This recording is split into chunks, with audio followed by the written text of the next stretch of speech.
Bom, pessoal, bem-vindos a mais uma aula de Física 3. Eu sou o professor Adriano Ferrares. Um bom dia, boa tarde, boa noite para vocês. Bom, pessoal, nessa aula de hoje nós vamos falar um pouquinho sobre a associação de capacitores em paralelo e mista, tá? Então a gente vai começar aqui com o pensamento do momento, né? O sábio nunca diz tudo o que pensa, mas pensa sempre tudo o que diz. Palavras do grande Aristóteles, né? Aristóteles, que foi mentor de Alexandre o Grande, né? Um dos grandes pensadores da humanidade, né? E fica aqui então, né, esse recado, o pensamento do momento de Aristóteles. Muito bem. Quais são as características, né, como que se apresenta uma associação de capacitores em paralelo?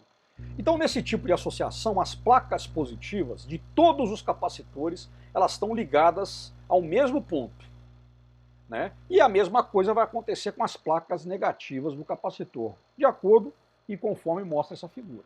Então, olha só, as placas positivas aqui, ó, para essa configuração. Ó, todas as placas positivas estão ligadas ao ponto A, e todas as placas, e todas as placas negativas estão ligadas ao ponto B, tá vendo? Então a gente tem aqui, né, ó, essa configuração, né? E aí eu vou ter a capacitância equivalente, que é resultado dessa associação.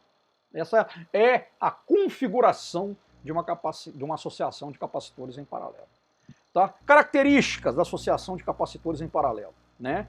A diferença de potencial é a mesma em todos os capacitores associados e também no capacitor equivalente.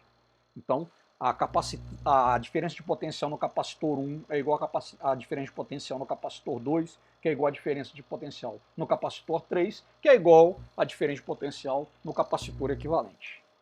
A carga armazenada na associação é igual à soma das cargas em cada um capacitor. Então a carga total Q é Q1 mais Q2 mais Q3, que são as cargas elétricas nos capacitores 1, 2 e 3, respectivamente. E a partir disso, o que nós podemos dizer da definição de capacitância elétrica, né? Capacitância igual a carga dividido pela diferença de potencial. Nós vamos ter aqui, ó, que a carga é igual a capacitância vezes diferença de potencial. Então a carga no capacitor 1 é C1 vezes U1, né? Mas como a diferença de potencial no capacitor 1 é igual à diferença de potencial total da associação, né? Ou a diferença de potencial no capacitor equivalente, a gente pode escrever C1 vezes U. A mesma coisa vale para a carga que está armazenada no capacitor 2, é a capacitância elétrica do capacitor 2 vezes a diferença de potencial, o mesmo valendo para o capacitor 3.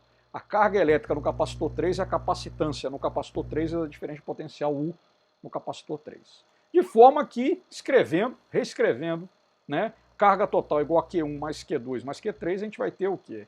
Que a carga total, né, em termos de capacitância de diferença de potencial, CU é igual a C1 vezes U, mais C2 vezes U, mais C3 vezes U. Aqui, ó, corta aqui, ó, a diferença de potencial.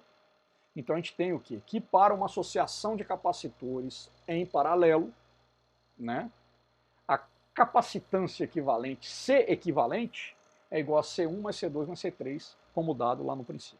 Tá bom? Então essas são as características da associação de capacitores em paralelo. A associação de capacitor mista vai conjugar as duas formas de associação, em série e em paralelo. Beleza? Então a gente vai ter alguns capacitores ligados em série e outros em paralelo.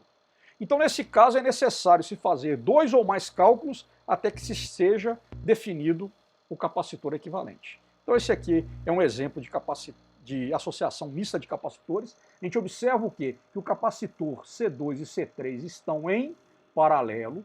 Então primeiramente a gente resolve a associação desses caras e o equivalente de C2 e C3 está em série com o capacitor o quê? C1.